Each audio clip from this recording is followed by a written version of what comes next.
வணக்கம். இரவு நேர பிரதான செய்திகளின் ஊடாக நர்மதா சிறையில் முதலில் தலைப்புச் செய்திகள். இலங்கையை சூழவுள்ள தாளமுக மண்டலம் வளிமண்டலவியல் திணைக்களம் விடுத்துள்ள அறிவிப்பு. மின்சார சபை மறுசீரமைப்பு, விருப்ப ஓய்வு பெறும் ஊழியர்களுக்கு விசேட இழப்பீட்டு திட்டம். உக்ரைனிய ஆளில்லா விமானங்களால் பதவியை இழந்த வெளிநாடொன்றின் பிரதமர். இனி விரிவான செய்திகள். இலங்கையை சூழவுள்ள பகுதியில் நிலவும் குறைந்த காற்றழுத்த தாழ்வு மண்டலம் காரணமாக நாட்டை சுற்றியுள்ள பகுதிகளில் தற்போது காணப்படும் மழை மற்றும் காற்றுடனான காலநிலை மேலும் தொடரும் என வளிமண்டலவியல் திணைக்களம் எதிர்வு கூறியுள்ளது. இலங்கைக்கு வடகிழக்கே நிலை கொண்டுள்ள இந்த தாளமுக மண்டலம் இன்னும் அதே பகுதியில் நீடிப்பதாக திணைக்களம் குறிப்பிட்டுள்ளது.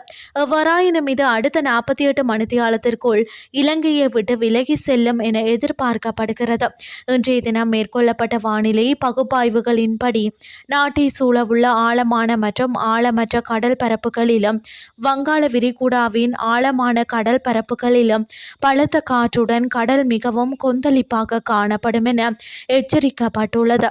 வானிலையில் ஏற்பட்டுள்ள இந்த மாற்றம் காரணமாக பொதுமக்கள் குறிப்பாக கடற்படை மற்றும் மீனவ சமூகத்தினர் மிகுந்த அவதானத்துடன் இருக்குமாறு கேட்டுக்கொள்ளப்பட்டுள்ளனர். மின்சார சபை தற்போது முன்னெடுக்கப்பட்டு வரும் மறுசீரமைப்பு செயற்பாடுகளின் ஒரு பகுதியாக விருப்ப ஓய்வு திட்டத்தின் கீழ் ஓய்வு பெறும் 1898 ஊழியர்களுக்கு 8.5 பில்லியன் ரூபாய் நிதி இழப்பீடு வழங்கப்பட உள்ளது. இது தொடர்பாக வலுசக்தி அமைச்சு விடுத்துள்ள அறிவிப்பில் தெரிவிக்கப்பட்டுள்ளதாவது, மின்சார சபையில் நீண்ட காலம் பணியாற்றி விருப்ப ஓய்வு திட்டத்தை தேர்ந்தெடுத்த ஊழியர்களை கௌரவிக்கும் வகையில் இந்த விசேட இழப்பீட்டு திட்டம் ஏற்பாடு செய்யப்பட்டுள்ளது.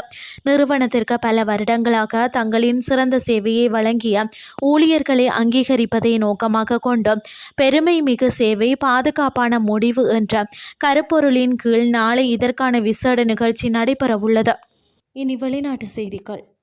உக்ரைனிய ஆளில்லா விமானங்கள் லாட்விய எல்லைக்குள் சட்டவிரோதமாக நுழைந்ததால் ஏற்பட்ட அரசியல் நெருக்கடியை தொடர்ந்து லாட்விய பிரதமர் எவிகா சிலினா பதவி விலகியுள்ளார். ரஷ்யாவை குறிவைத்த 2 உக்ரைனிய ஆளில்லா விமானங்கள் மே 7 அன்று கிழக்கு லாட்வியாவில் விழுந்து நொறுங்கின. இருப்பினும் இந்த விவகாரம் கையாளப்பட்ட ராஜதந்திர முறையில் திருப்தியடையாத நாட்டின் பாதுகாப்பு அமைச்சர் ஆண்ட்ரிஸ் இஸ்பிராட் பிரதமரின் நடவடிக்கைகளை கடுமையாக விமர்சித்துள்ளார். இதன் விளைவாக பிரதமர் அவரை பதவி நீக்கம் செய்தார்.